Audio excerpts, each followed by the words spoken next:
Winter's character is just so intriguing to me. His setup is fascinating. He lost his brother and felt it was his own fault, and then upon returning home, he was devastated to find that his own family was cold and callous to Hailstorm's capture. But he was so desperate for their approval and love that he stayed and did his best to please them anyways. Hello, and welcome back to another What If. Today we're doing What If Winter was captured instead of Hailstorm. I think Hailstorm, upon returning to the Ice Kingdom, wouldn't have had the same issues Winter did. At least, not after some time to process. He was older and a lot more self-confident, and in my opinion, more capable of going against his parents' wishes. By the time Hailstorm made it back to the Ice Kingdom, all he could think about was Winter. Winter captured and taken, and all alone with the Skywings. The two of them had tried to escape, and Hailstorm would have stayed with his brother. He would have, he wasn't a coward. But Winter had begged him to leave, reasoned that Hailstorm, with his larger wings and greater stamina, could escape and bring back help. So as he passed over the great ice wall, Hailstorm's wings were beating to the mantra of get help, get help, get help. It took him far too long to make someone listen to him, to force himself to reel in the panic and draw himself back up into the calm competence the great Icewing army was supposed to behave itself with. Well, as calm as he could make himself. To his shame, Hailstorm's panic and terror for his brother made it near impossible to act as a proper Icewing would. His family would be ashamed. Hailstorm couldn't find the energy to care. But when he'd explained the situation to Narwhal and Tundra, explained that they needed to move quickly, assemble a team, go save his brother, Hailstorm couldn't identify the exact moment he realized. Maybe when his parents' expressions barely shifted at the awful news that one of their dragonets had been captured by the Skywings. Or perhaps it was in the rigid, unhurried tilt to their wings as they allowed him to continue speaking. Maybe it was just the sinking feeling in his stomach the longer and longer he tried to explain. They refused to save Winter. Narwhal and Tundra flatly denied any and all of his ideas on the subject. Hailstorm tried to rationalize and understand it, tried to reason with himself that it would be unfair to risk an entire squadron of loyal Icewings to rescue another loyal Icewing. An Icewing royal. But then they refused to allow Hailstorm to try anything, claiming he was too important to the war cause.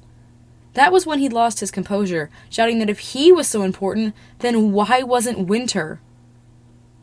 After that outburst, they'd dismissed him. Dismissed Hailstorm, dismissed the problem, dismissed their son. They demoted him to 7th Circle.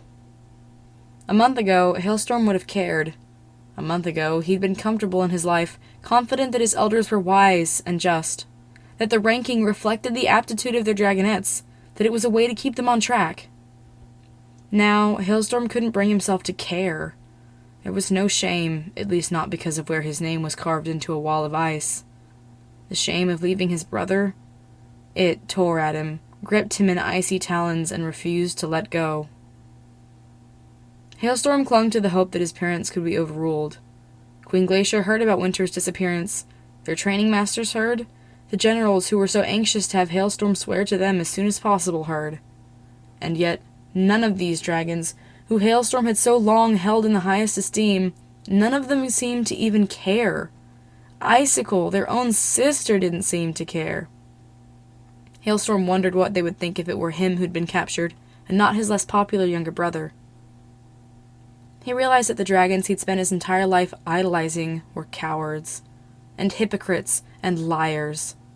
They claimed that Icewings were glorious, and noble, and loyal. But what were they loyal to? A place? A palace? A crown? Clearly not each other. Much to his parents' disappointment, Hailstorm put little effort into restoring his status amidst the ranks. It all seemed hollow when he realized that their system rested on an empty sort of pompous selfishness. Hailstorm wanted to protect his fellow Icewings, wanted to serve his glorious tribe. Not back down in fear, not leave a dragon behind. Even if he'd done it once, it had been a mistake, and he'd never do it again. The guilt clawed at him. Hailstorm missed Winter, ached to think of what he might be going through while Hailstorm lived safely in their cold paradise. Finally, mere months after his frantic return to the Ice Kingdom, Hailstorm was stricken with a realization. He didn't want to be here anymore. The Ice Kingdom felt empty, devoid of everything he once found comforting or familiar. Without their honor, who was this tribe he'd wanted to devote his life, his claws, his ice to? And without his little brother, who else was worth staying for? Everywhere south of the Great Ice Wall, an apocalyptic war raged on. Icewings died every day on the battlefield, in dungeons, in the dreaded Skywing Arena. Winter was alone, and still a dragonette, and he was relying on his brother to save him. Well, if the rest of the Icewings wanted to give up their morals, give up their honor, Hailstorm couldn't stop them. But he wouldn't. Hailstorm would go save his brother. It wasn't long after that Hailstorm found himself sneaking through dark, smooth corridors in the palace, claws scraping gently as he made his way for the outside. He was nearly outside, within sight of the courtyard he'd fly out of, when a soft voice stopped him. "You're leaving." Hailstorm whirled. It was Lynx, a dragonette around Winter's age, and her tone wasn't questioning. "Yes," he said softly, with mutiny in his voice. His voice trailed off. "I'm going to go find Winter," he whispered fervently. To his surprise, Lynx nodded. "Good. Somebody has to. I miss him." And her voice wobbled a bit at that admission. "How long will you be gone?" she asked. "I don't know," he admitted, "but I'm not coming back until I find him." "Keep me updated," she said, and before Hailstorm could deny her, she added, "And I'll write you about what happens at court." "Well, that would be helpful to know." "Okay," he agreed, and they bumped wings on it. "Good luck," she whispered, and Hailstorm turned to go before somebody else caught him. Lynx was a good kid, he reflected, as he flew steadily south. It was good to know that there would be someone like her waiting for them when they came back. Hailstorm spent the next several years searching the Sky Kingdom. He started on their border with the Sand Kingdom, sneaking between towns during the night, intercepting messengers, doing his best to listen in on chatter. It was very hard to sneak through enemy territory with his glittering bright scales. He took to covering up as much as he could, with a cloak and wrappings on his legs and tail. Every little bit of coverage helped. He worked his way into the Sky Kingdom, following rumors of Icewing prisoners. As much as it burned him to admit it, if Winter had been sent to the arena, he was long gone. But Winter was only a dragonette. He'd be no good as a gladiator, and not all the Skywing tribe's prisoners went to the arena. They'd never have the space. Most of the Icewing intelligence reports Hailstorm had seen had implied otherwise. So, to find Winter, he just needed to find the other Icewing prisoners. Over the time he spent looking, Hailstorm did find a lot of Icewing prisoners, and he managed to set a lot of them free, too. Many were in bad condition, but he always directed them back towards their own kingdom. Some went, some found other places to go. As time went on, a lot of faces began to blur together, as Hailstorm continued what felt like an endless search for his little brother. The first couple of times he came across lone Skywings, Hailstorm avoided them. The more time he spent on his own, though, the more times he helped free Icewings with horrible injuries and fear in their eyes. At some point, if he knew he could win the fight, he started picking it. It was Skywing soldiers like these who had taken Winter. Hailstorm didn't know when it happened, but eventually, a few years after he'd left the Ice Kingdom, largely spending all his time by himself hunting Skywings and freeing their prisoners, Hailstorm realized he didn't know if Winter was alive. He wasn't sure anymore that his brother was. Years was a long time to survive all by yourself. But until he knew his brother was dead, Hailstorm couldn't stop trying. And then the war ended, and the new Skywing Queen released all their prisoners. And Winter wasn't with them.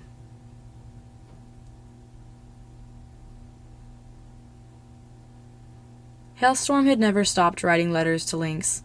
He often sent them back in secret with the Icewings he freed, or with Sandwings from Blaze's army when he came across them. Lynx wrote back as well, keeping him updated on the royal family, his parents, Icicle, and the war.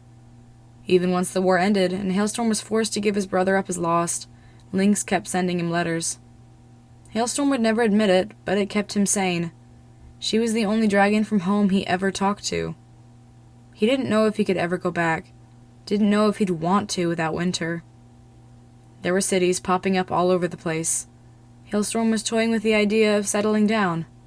In the meantime, he kept wandering.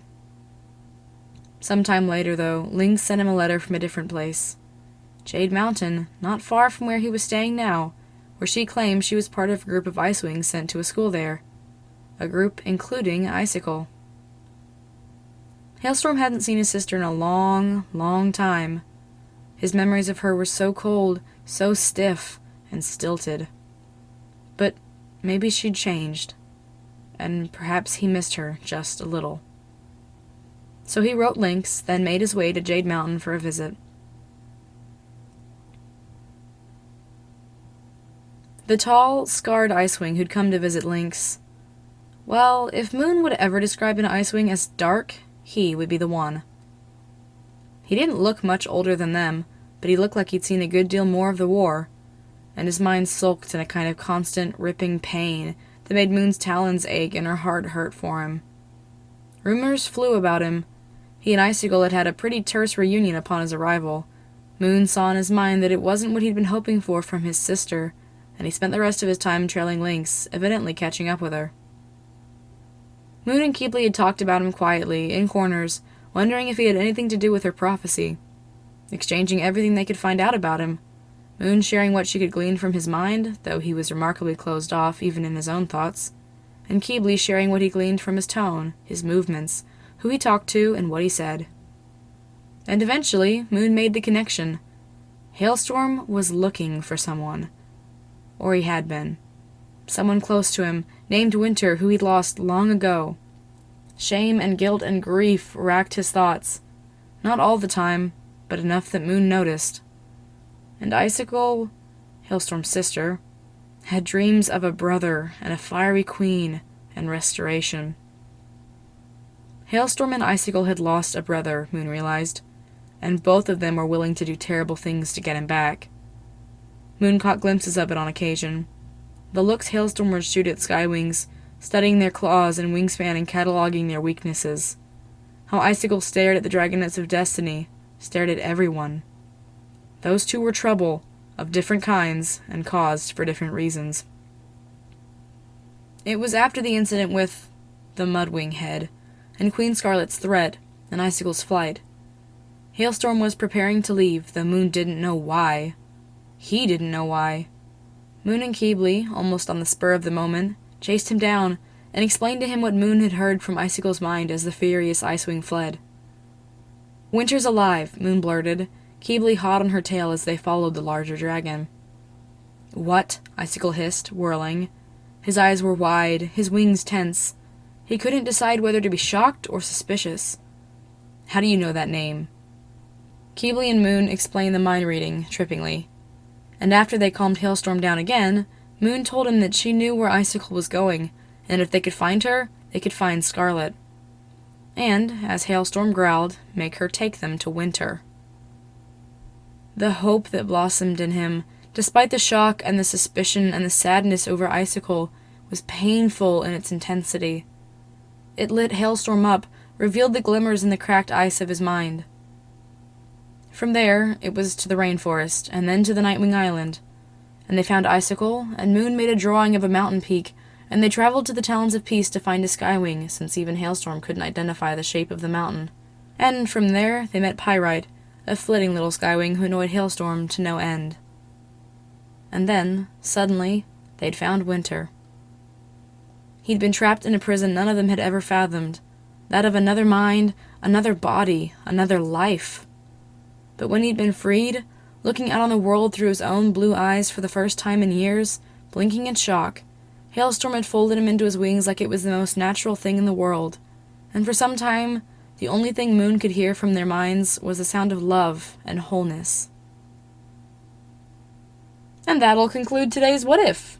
It was running quite long, so I let the end wrap up quickly since it pretty much runs the same way as it did in Winter Turning. Hailstorm travels with the Jade Winglet to find Pyrite, who is eventually revealed to be Winter at long last. I really like how this one turned out. Hailstorm was a super fun guy to work with, and although Lynx's appearance was unplanned, she snuck in here too. I almost had her travel with Mr. Scary Icewing Boogeyman, but decided she was a bit young and slated her for Jade Mountain instead.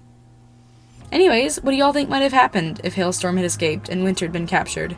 Would Hailstorm have stayed in the Ice Kingdom like Winter, or become a war hero, or went to Jade Mountain Academy?